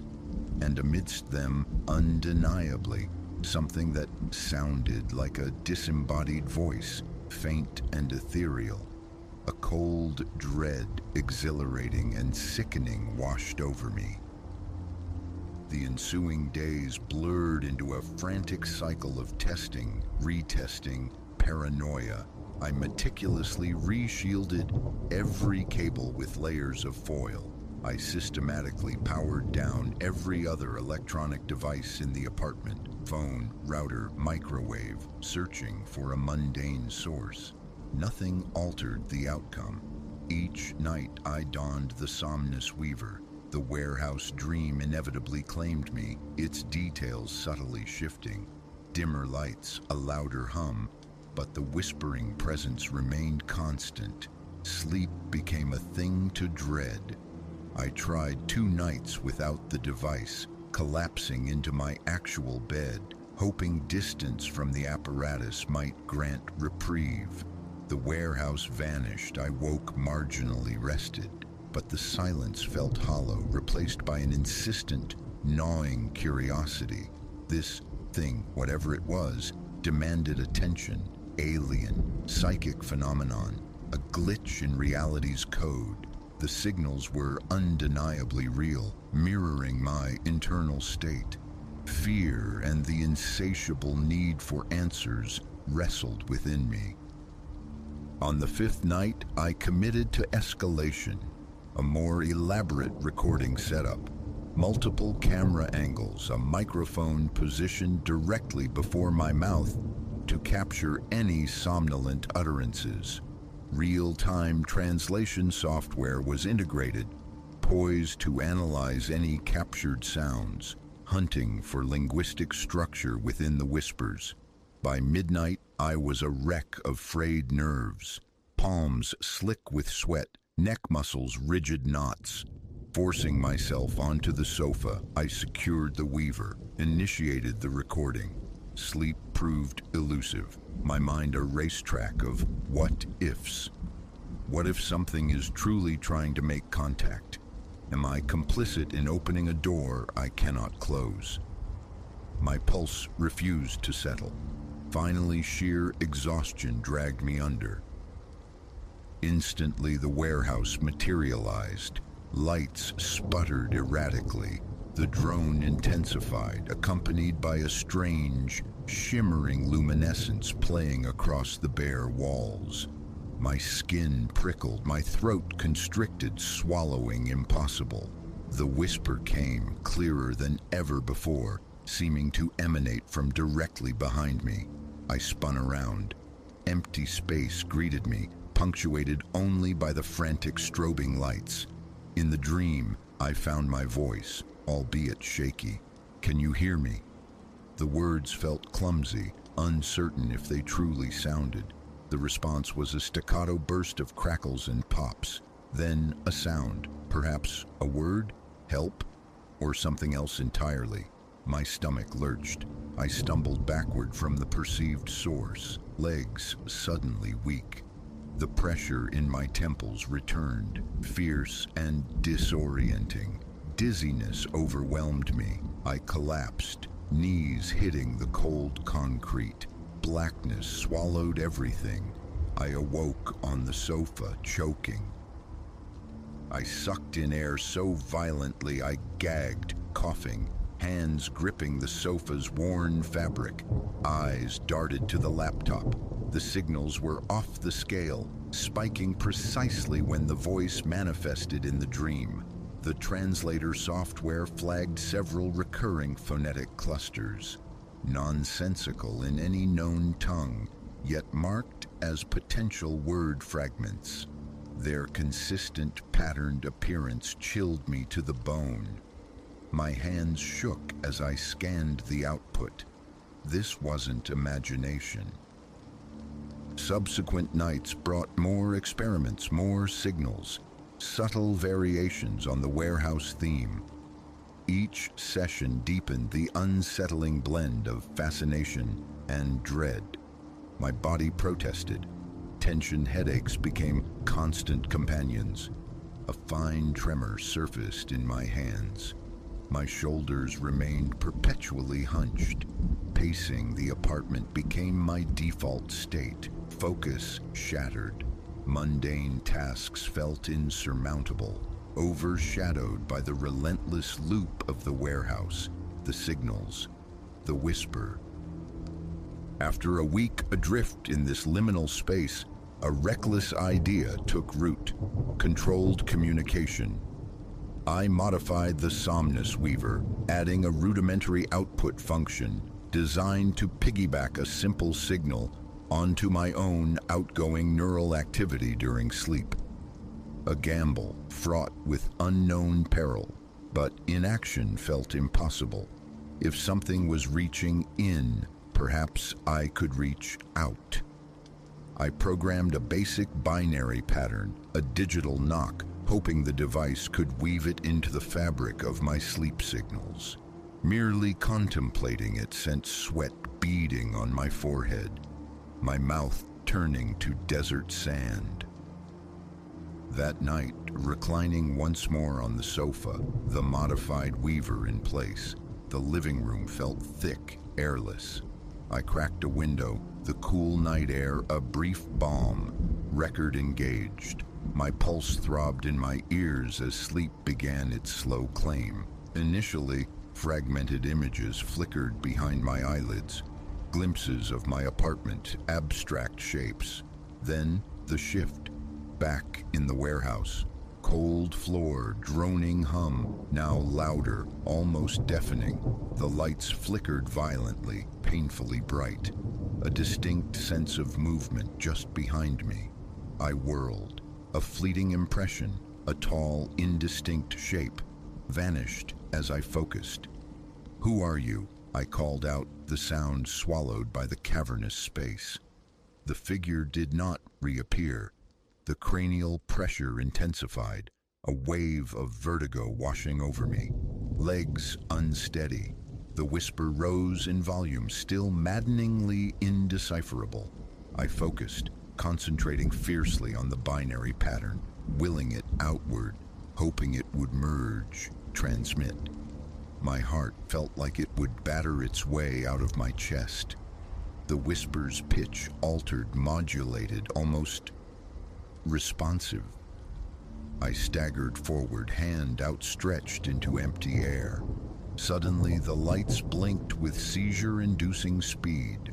The hum escalated to a piercing frequency. The entire space seemed to vibrate. My teeth clenched against a sharp, lancing pain through my skull. A cry tore from my throat. Vision fractured, then dissolved into black. Opening my eyes on the sofa felt like surfacing from immense depths. Gasping, shaking, chest constricted, I lunged for the laptop. The data confirmed it. My binary code transmitted, at least once. But the log showed a bizarre feedback cascade. The incoming signal fluctuated wildly, mirroring my outgoing pulses in a complex, resonant pattern. Recognition, response. My attempt had been perceived. A volatile cocktail of exhilaration and terror coursed through me. The translator offered more phonetic fragments, still stubbornly meaningless.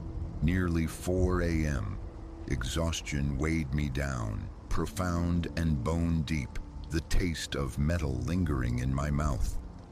I realized I was panting, shallow, rapid breaths, like after a desperate sprint. I sat there for long moments, forcing my breathing to slow, my gaze sweeping the familiar clutter of my apartment, half expecting shadows to detach themselves from the walls. Silence, save for my own ragged exhalations and the soft whir of the laptop fan. Wiping sweat from my brow, I methodically saved all data logs, then powered down the entire system. The chill from the open window felt suddenly invasive. I closed and locked it. My heart, though, refused to calm its frantic pace. What intelligence, what phenomenon seeks audience through the fragile theater of my dreams? Why me? Why this way? Should I continue this perilous dialogue or dismantle the somnus weaver, sever the connection, retreat to ignorance? The questions echo relentlessly, yet retreat feels impossible. Curiosity, that double-edged human imperative, urges me onward, deeper into the mystery, demanding I decode the transmission. Simultaneously, a primal fear craves dreamless sleep, freedom from the warehouse's oppressive dread, the sickening pressure. One truth remains undeniable. The mundane world has fractured. I sought to map the known territory of my own mind and instead breached an unknown frontier. The tension coils in my gut even now. Each night presents the same agonizing choice. Don the weaver once more, or extinguish the experiment for good. Thus far, the urge to know has always won.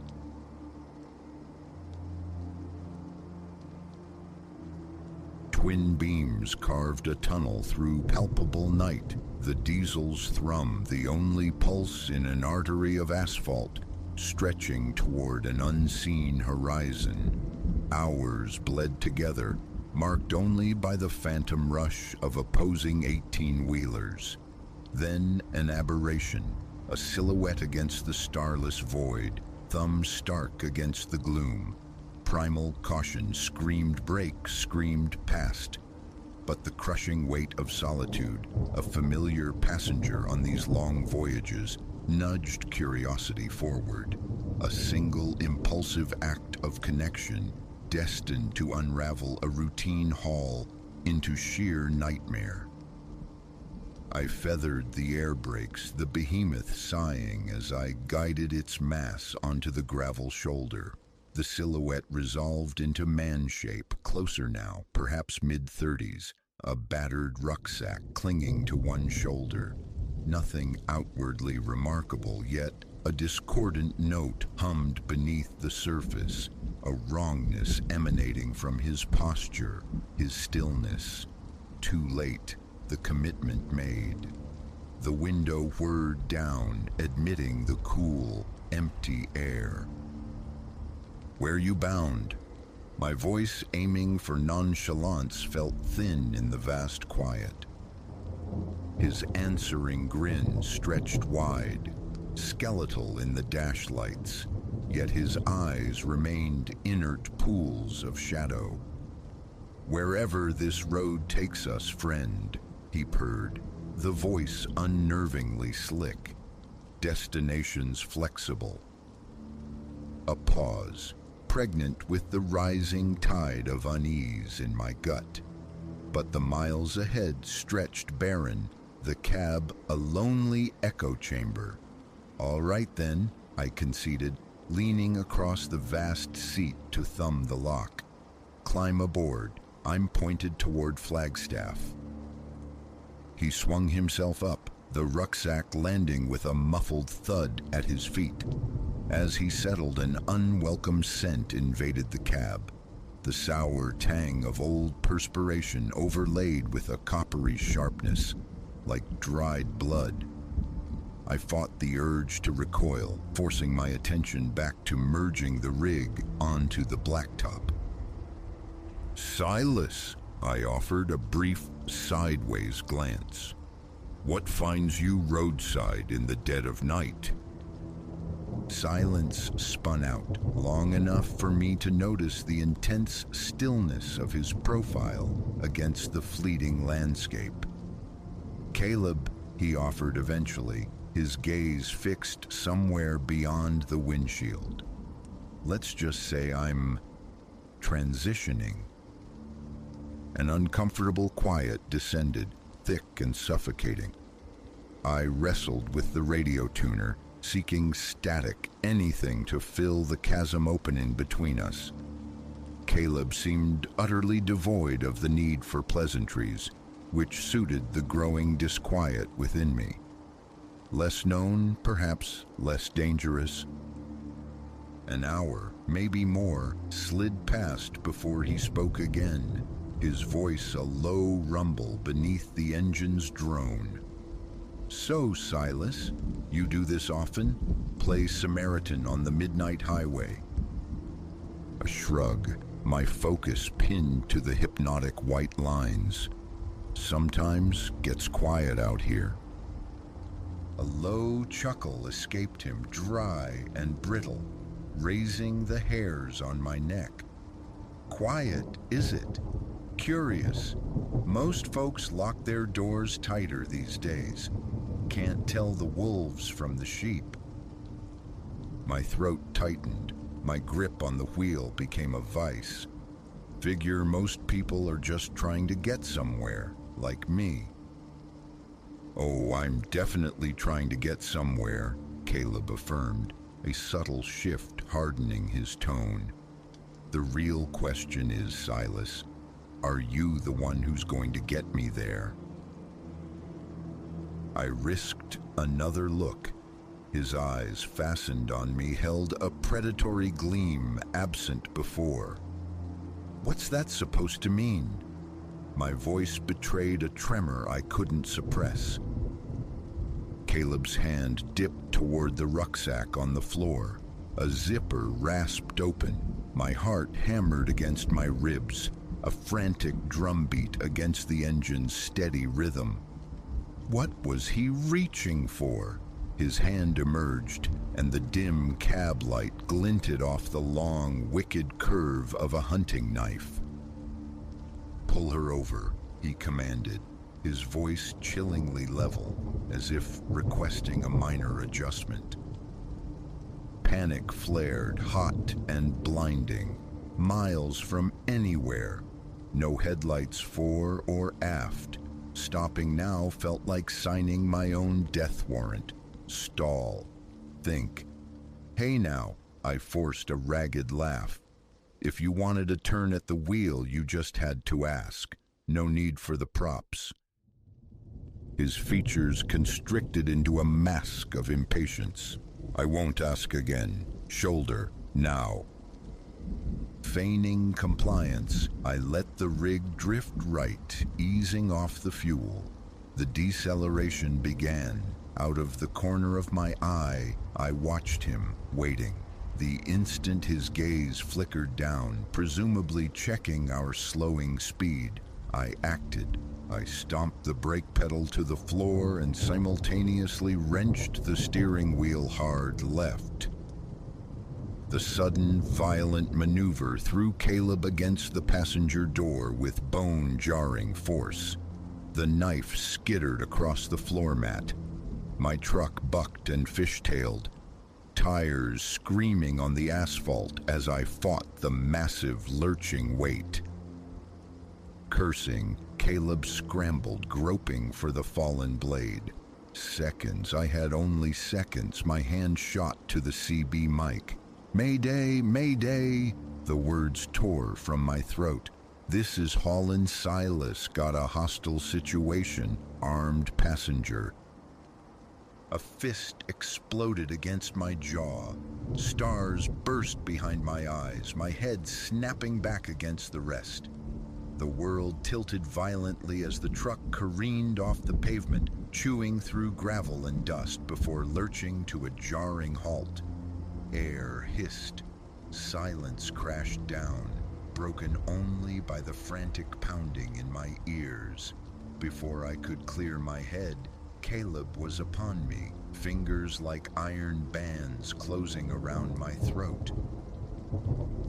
"Bad move, Silas," he hissed, his face inches away. Breath hot and foul. Could have been simple. I clawed at his wrists, lungs burning, black spots swarming my vision.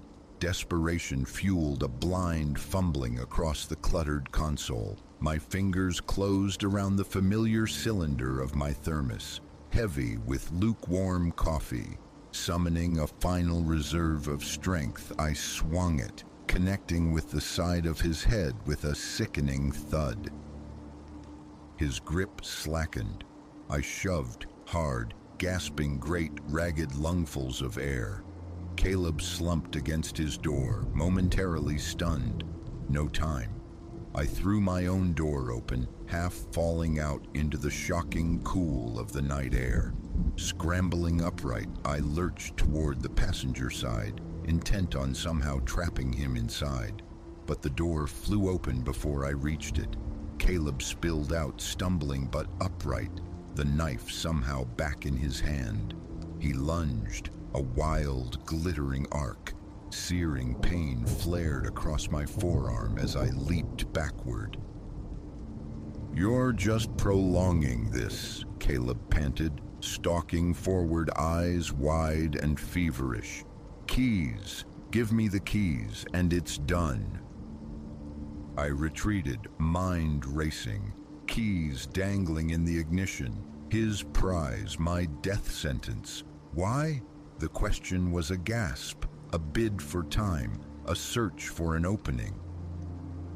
That chilling grin returned, devoid of all warmth. "Because," he said, the word drawn out, relishing. "Look at your face, Silas, pure terror. It's exquisite." Ice water flooded my veins, not robbery, not escape. This was predation, pure and simple. He savored fear. I saw it with horrifying clarity. He never meant for me to see the dawn. He lunged again. Instinct, raw and desperate, took over. Instead of dodging, I surged forward, colliding with him, chest to chest. The impact drove the breath from both of us, sending us sprawling into the dirt and grit beside the quiet highway. A frantic tangle of limbs, dust choking my throat, the glint of steel perilously close. He possessed a wiry, manic strength, but sheer size, and the terror of imminent death were my allies. I pinned his knife-wielding wrist beneath my knee, leveraging my weight.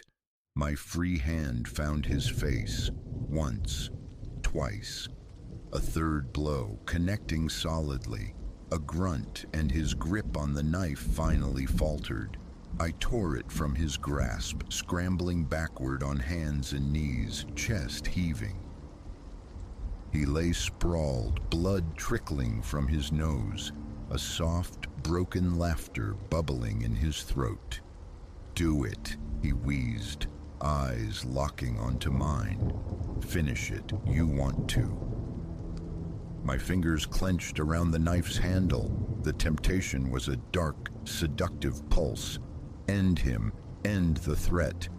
But looking at his broken, waiting form, I understood. This was his victory too, dragging me down into his darkness, baptizing me in violence. With a guttural cry, I flung the knife, sending it spinning far into the impenetrable blackness beyond the road. "It's done," I rasped, my voice raw. "Sirens are coming. You lost." As if summoned by my words, the faintest distant wail pierced the silence, growing steadily louder. Relief, profound and debilitating, washed through me, making my legs tremble. Caleb's laughter choked into racking sobs, a sound more chilling than his threats. I kept my distance, watching him, every nerve frayed, until the strobing red and blue lights painted the scene in stark, flashing relief. The ensuing hours were a disorienting montage. Paramedics tending my arm, uniformed officers taking statements, the metallic taste of shock lingering. As the first hint of gray diluted the eastern sky, I sat on the bumper of an ambulance, a coarse blanket draped over my shoulders. A detective, face etched with weariness, approached. "Mr. Davies," he began, his tone somber, "you understand how close you came tonight? That man, Caleb Ward, we've been hunting him across 3 states, suspected in at least 4 homicides." Nausea churned deep within me. 4 lives extinguished by the man who'd shared my cab. What happens now? "He won't see the outside again for a very, very long time," the detective assured me. "You likely saved lives tonight." I watched them guide Caleb, now strangely subdued, into the back of a cruiser. Our eyes met one last time across the distance. The utter emptiness I saw there, the chilling void, would remain etched behind my eyelids. The sun climbed, casting long shadows. My rig, scarred but intact, waited. Catching my reflection in the side mirror, I saw a stranger staring back, older, marked by more than just the night's exertions. The highway beckoned, but its familiar allure was gone, replaced by a newfound wariness. The solitude I'd once sought to banish with reckless invitations now felt like necessary armor. Yet, pulling the big rig back onto the asphalt, merging into the nascent light, a grim resilience settled in my bones. I had stared into the abyss and hadn't blinked. Whatever lay down this ribbon of road, I would meet it. The engine settled into its comforting rumble, a solitary heartbeat in the vast, quiet morning. No more riders, just me, the machine, and the endless miles. And strangely, that no longer felt quite so alone.